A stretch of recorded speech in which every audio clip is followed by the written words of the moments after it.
অশান্তি করা যাবে না। জেলাবাসীকে স্পষ্ট বার্তা দিলেন পূর্ব মেদিনীপুর জেলার জেলাশাসক নিরঞ্জন কুমার। বুধবার পূর্ব মেদিনীপুর জেলার জেলাশাসক অফিসে আয়োজিত সাংবাদিক সম্মেলনে তিনি জানান, জেলায় বড় কোনো অশান্তি ঘটেনি। জেলা জুড়ে মোতায়েন রয়েছে প্রচুর পুলিশ ও কেন্দ্রীয় বাহিনী। জেলাশাসক আরও বলেন, শান্তি বজায় রাখুন, আইন কোনোভাবে নিজের হাতে নেবেন না।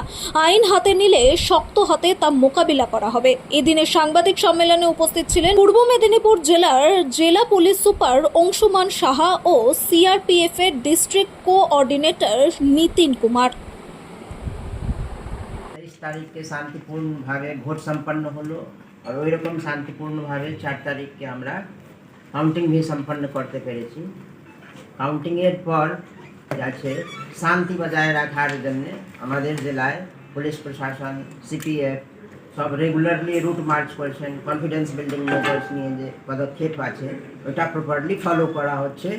আমাদের সব অফিসার ফিল্ড লেভেলে রুট মার্চ করছেন, কনফিডেন্স বিল্ডিংয়ে যুক্ত আছেন। আমাদের জেলায় এখন পর্যন্ত সব শান্তিপূর্ণ চলছে। এক দু জায়গা ছিটপুট যে ঘটনা হয়েছে ওইটা প্রম্পটলি পুলিশ প্রশাসন আর সিপিএফ গিয়ে ওকে সমাধান করে দিয়েছে। কারো কোনো রকম কিছু ইনজুরি, হিংসা, মেজর হিংসাকে কোনো খবর নেই। তাই এই জন্যে আপনাদের মাধ্যমে আমরা আম জনতা সে আপিল করছি, শান্তি বানায় রাখুন, আইন নিজের হাতে নেবেন নেই। কিছু অসুবিধা হলে ইমিডিয়েটলি আমাদেরকে জানান, আমরা সবাই আপনাদের পাশে আছি। আইন নিজের হাতে নেবেন নেই। আইন নিজের হাতে নিলে শক্তি সে কারবাই করা হবে, কাউকে রিয়ায়ত করা যাবে না। এই জন্যে আপনাদের কাছে অনুরোধ कि कृपया शांति बनाए রাখুন। Thank you. এখন কি কোনো অভিযোগ এসেছে নন্দীগ্রাম বা অন্য কোথাও থেকে?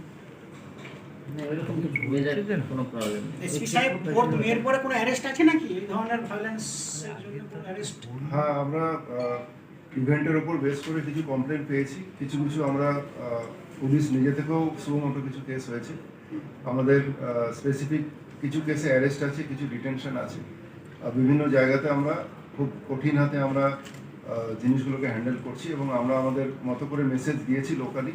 এবং ডিএম সাহেবও যেমন বললেন, আমাদের ইলেকশন কমিশনের স্ট্রিক্ট ইনস্ট্রাকশনস আছে যাতে সমস্ত মানুষের কাছে এই মেসেজটা কনভে করা যায় আপনাদের মাধ্যমে যে শান্তিপূর্ণ ইলেকশন যেমন হয়েছে, শান্তিপূর্ণ কাউন্টিং যেমন হয়েছে এবং সেরকমই শান্তিপূর্ণভাবে আমরা সমস্ত মানুষকে আবেদন রাখছি। সমস্ত দলমত নির্বিশেষে প্রত্যেকটি মানুষের কাছে আমরা আবেদন রাখছি এবং পুলিশ এই ব্যাপারে কিন্তু খুব শক্ত পদক্ষেপ, কড়া পদক্ষেপ গ্রহণ করবে। যদি কারো ইনভলভমেন্ট দেখা যায় যে ল অ্যান্ড অর্ডার ক্রাইসিস তৈরি করার ক্ষেত্রে বা অন্যান্য রকম মানুষের উপর টর্চার করার ক্ষেত্রে যদি কারো ইনভলভমেন্ট পাওয়া যায়, আমরা যেরকম কমপ্লেন পাবো কিংবা সুমোটো আমরা কিন্তু অ্যাকশন নেব। লিগাল অ্যাকশন, সবচেয়ে কঠিন লিগাল অ্যাকশন আমরা কিন্তু অবশ্যই নেব।